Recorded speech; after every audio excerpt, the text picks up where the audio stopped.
Uma coisa que vocês provavelmente devem se perguntar quando vocês pensam em design de experiência do usuário é: será que essa área está saturada? Será que não já tem profissional demais? Será que não já tem muita gente que está estudando design de experiência do usuário? E será que eu vou conseguir entrar nessa área? Não sei se você já se perguntou isso, se você já teve essa insegurança. E o fato é que as empresas estão abrindo cada vez mais vagas e não estão conseguindo encontrar bons profissionais preparados. Tem muita gente entrando por indicação, porque as empresas vão lá, fazem processos seletivos, não encontram as pessoas que elas querem, acabam pedindo indicação para outras pessoas e o mercado vai tentando se ajustar dessa forma, tá bom? Porque o nível ainda não está suficientemente no nível que as empresas estão querendo, que elas acreditam que precisam, né? O UX Design, quando um empreendedor descobre que existe esse termo, ele vai lá achando que é a solução de todos os problemas, que vai encontrar um profissional que sabe tudo e às vezes ele não dá valor para profissionais que estão começando na área, né? Os UX Juniors, que a gente chama. O X Unicórnio, que a gente vai conversar hoje, é sobre como você pode se preparar para você entregar o que o mercado precisa. E por que eu comecei esse conceito? O que significa... Por que eu comecei esse conceito? Não. Por que eu comecei esse canal do X Unicórnio? O que significa esse termo primeiro, tá? Existia uma brincadeira alguns anos atrás que dizia o seguinte, ainda existe, dizia o seguinte: se um profissional entende de design de experiência do usuário, entende de design de interfaces, entende de desenvolvimento, tem boas soft skills, ou seja, tem um conjunto de conhecimentos todos juntos em uma mesma pessoa, ele é um profissional muito difícil de encontrar. É um profissional mitológico, é um profissional que não existe. É daí que vem esse sentido de unicórnio, né? Uma pessoa que é muito difícil de encontrar. E existem várias críticas que dizem o seguinte: mas o profissional ele não tem que saber tudo, ninguém consegue saber tudo. E tá certo, ninguém consegue saber tudo. Ninguém é dono da verdade. E o X Unicórnio não é o cara que sabe tudo. E eu vou explicar exatamente o significado desse conceito. Como as vagas estão crescendo muito e não tem tanta gente preparada, o que está acontecendo é um gap. As empresas estão tentando contratar e as pessoas não estão tendo os conhecimentos suficientes para serem contratados. Beleza? Esse é um ponto importante. Agora, você precisa saber de tudo? Você precisa saber de tudo para você conseguir ser contratado? Não, você não precisa saber de tudo. E as empresas que exigem você saber tudo, elas vão ver que não vão encontrar profissionais que sabem tudo, vão abaixar o nível um pouquinho. Aí não vão encontrar esse profissional ainda, vão abaixar o nível um pouquinho. Não vão encontrar esse profissional ainda. E aí, vão abaixar o nível a certo ponto de que vai ter profissionais que atendem os requisitos. E é aí que elas vão contratar, né? Então, a empresa que ainda é imatura, que ainda quer só contratar pessoas que não estão preparadas no mercado, ela vai...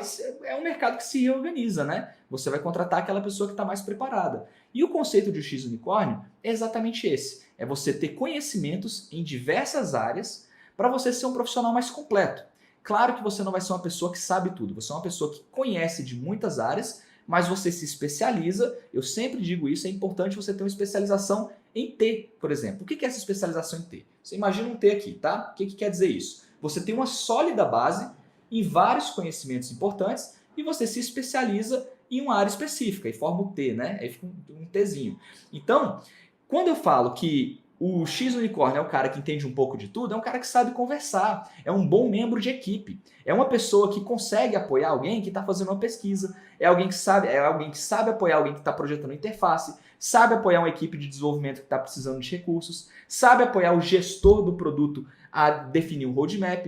Ela entende como as coisas funcionam, ela não é alheia. E cara, no início da minha carreira, eu sentia isso muito forte. Sabe quando você tem aquela sensação assim: cara, eu entrei na empresa agora, mas eu não entendo direito qual que é o negócio. Nossa, tem um cara que entende muito, eu queria tanto saber a quantidade de informação de negócio que essa pessoa sabe, mas assim, eu tenho aqui as minhas inseguranças, eu não sei se eu posso ir até aqui, se eu devo ir até aqui, se o meu papel é exatamente esse. Isso acontece porque você não entende o todo. Quando isso acontece é porque você não está entendendo como que o jogo é jogado. Você entende que você tem um papel ali de desenhar interfaces, por exemplo, mas você não entende como isso se conecta com o todo. E você entender essa conexão é o que é valioso, é o que é mais valioso. E aí você se torna especialista, porque claro, quando as pessoas forem precisar de ajuda ali no projeto, você tem que ter um superpoder, né? Tem que ter alguma coisa que todo mundo fala, todo mundo lembra de você. Cara, o Leandro é o cara que faz isso. O Alvarenga é o cara que faz isso. O Genival é o cara que faz isso, né? O Johnny é o cara que faz isso. Você tem que ter essa sua especialidade. Mas se você souber como as outras áreas funcionam e isso vai te dar uma grande vantagem para você ser um bom membro de equipe. Porque eu vou começar a falar de vários conhecimentos que são legais de você ter para você buscar esse nível de X unicórnio, mas não quer dizer que você tenha que saber tudo, que você vai trabalhar com todas as áreas sozinho, vai ser a única pessoa que trabalha na empresa e vai acumular trabalho a ponto de surtar. Que tipo de conhecimento? Vamos lá, vou falar que conhecimentos são esses, que são os conhecimentos que hoje formam o programa UX Unicórnio. Primeiro conhecimento, estratégia de negócio. Tá?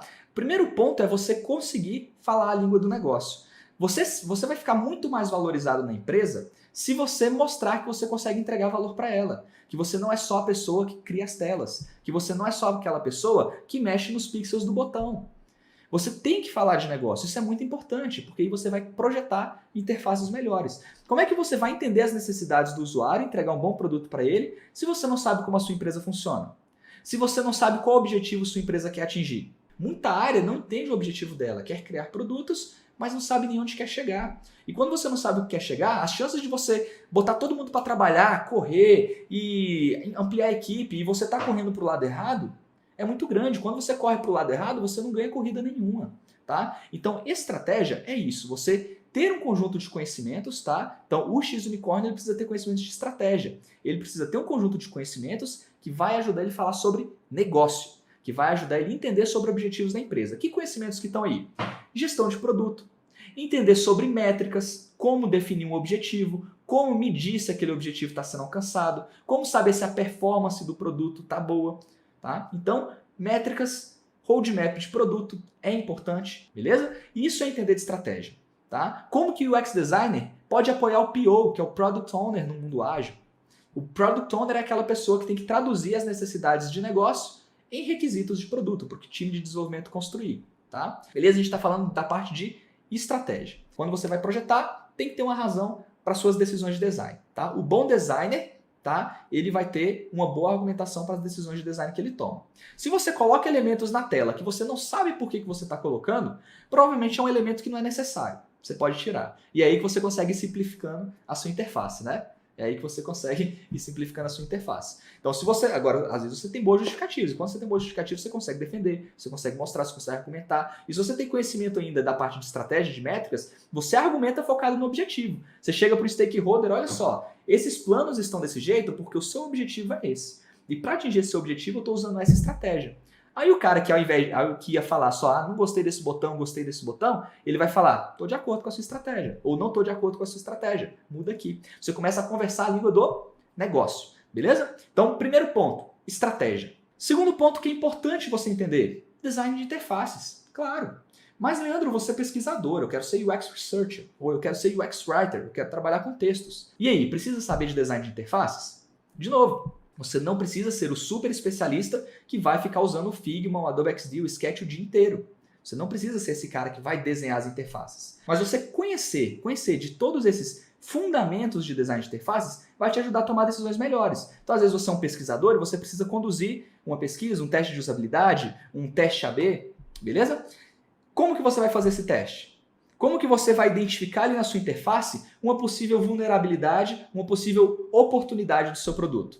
Se você entender de design de interfaces, você nem precisa ser o cara que desenha, mas você pode bater o olho ali naquela interface e falar, olha, eu suspeito que é isso aqui que está gerando um problema. Então eu vou testar, vou fazer um teste de usabilidade nesse fluxo para eu avaliar se é isso aqui mesmo que está bom ou que está ruim. Então, você entender de design de interfaces, olha, tipografia, cores, hierarquia visual, elementos de interface, botões, formulários, tudo isso ajuda muito, ajuda demais em todas as outras áreas, até na estratégia. Outra coisa que é importante, pesquisa. Como que você vai ser um bom designer de interfaces se você não entende como testar com os usuários? UX e UI tem muita vaga que pede, né? UX/UI. Por que isso?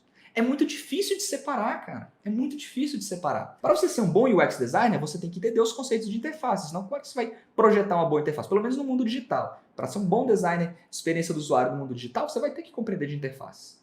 E para você ser um bom designer de interfaces, você tem que compreender de UX também, porque você não pode projetar e simplesmente ser aquele designer da esperança, que eu gosto de brincar, né? Que você projeta e fica ali na esperança de que vai dar certo, sem ter uma estratégia para medir e ver se aquilo lá vai funcionar mesmo. Então, na parte de pesquisa, tá? Você vai ter que compreender técnicas que te ajudam a gerar aprendizado. A pesquisa ela não tem o objetivo de criar produtos.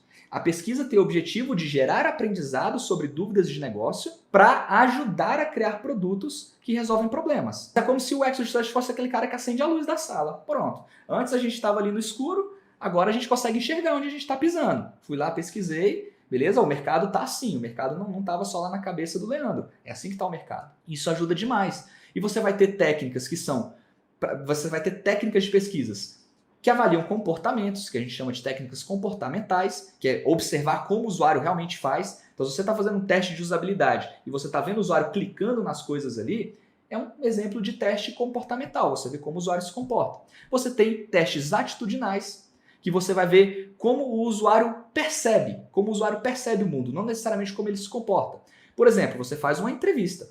Quando você faz uma entrevista, você pergunta como você faz isso. E aí ele narra para você. Você não está vendo o comportamento, você está ouvindo as narrativas. São técnicas atitudinais. Você vai ter as técnicas quantitativas, que vai gerar números para você. Tá? Então você faz, por exemplo, um teste AB e você vê qual proposta, né? Teste AB é quando você confronta duas versões de uma funcionalidade, por exemplo. E aí você confronta qual está performando melhor, qual que o usuário está conseguindo fazer melhor. Para uma parte dos usuários você mostra essa, para outra parte dos usuários você mostra essa. Sabe quando parece que o Facebook atualizou para você, mas não atualizou para o seu amigo? É o teste AB. Tem gente usando uma versão, tem gente usando outra, eles estão vendo qual performa melhor. Tá? Estão fazendo testes, estão avaliando. Mas aí quando você consegue extrair números, aí são as técnicas quantitativas. As técnicas quantitativas te ajudam a saber o que está errado? Ajuda. Ajuda a saber por que está errado? Nem sempre. Então, olha só, as quantitativas você usa para saber o que está errado, né? O número vai lá e te mostra, olha, tem uma oportunidade aqui.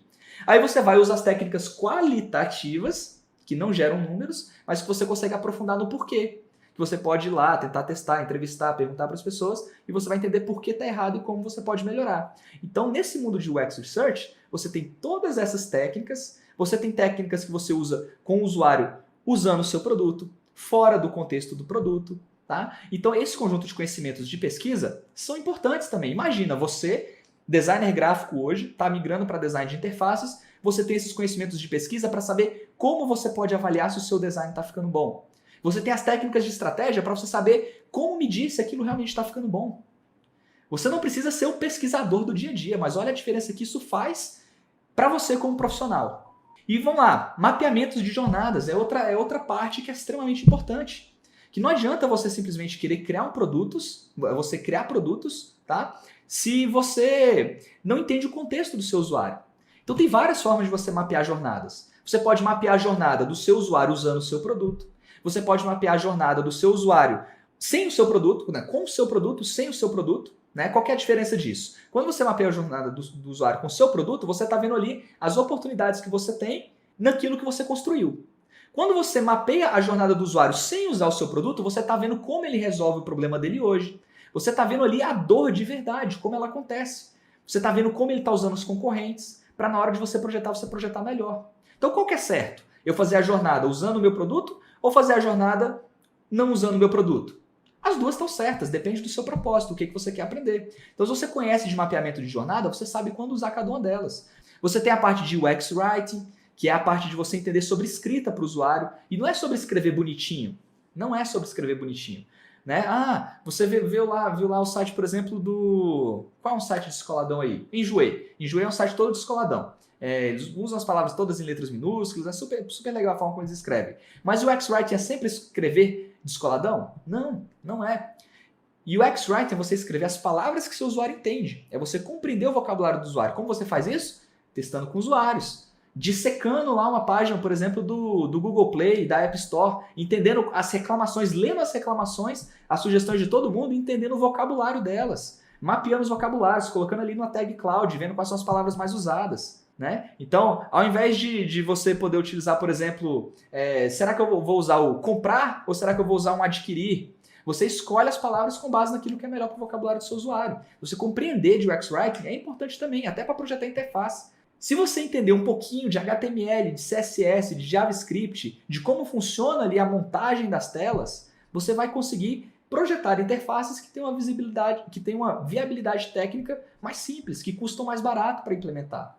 Então é importante você ter esse conhecimento também. De novo, você precisa ser o programador do dia a dia? Não, mas você pode ter essa visão generalista. O UX Unicórnio é isso, galera. O UX Unicórnio é isso. Entende de estratégia, de pesquisa, de mapeamento, de desenvolvimento. Ele tem esses conhecimentos amplos para conseguir se especializar em um, mas ser um excelente membro de equipe.